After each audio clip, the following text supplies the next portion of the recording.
দুইটা সময় তওবা করে লাভ নাই। একটা হচ্ছে মৌতের যন্ত্রণা শুরু হয়ে গেলে, মৃত্যুর যন্ত্রণা শুরু হয়ে গেলে আগে পা থেকে শুরু হয়ে আস্তে আস্তে গলার দিকে আসে। হাদিসে যেমনটা এসেছে, সূরা ওয়াকিয়ার মধ্যেও আছে যে পায়ের দিক থেকে যন্ত্রণা শুরু হয়ে আস্তে আস্তে আস্তে আস্তে এই গলার দিকে আসে, এবং আত্মাটা গলার এখানে যখন চলে আসে, এখান থেকে মালাকুল মউত আত্মাটাকে নিয়ে চলে যায়।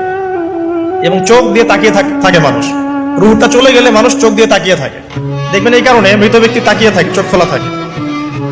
এবং তখন আসমান থেকে সিঁড়ি নামিয়ে দেওয়া হয়, ওই সিঁড়িতে করে আত্মা চলে যাচ্ছে, ও তাকিয়ে দেখে যে আত্মা চলে যাচ্ছে। এবং মানুষ মারা যাওয়ার পরে চোখ জীবিত থাকে অনেকক্ষণ।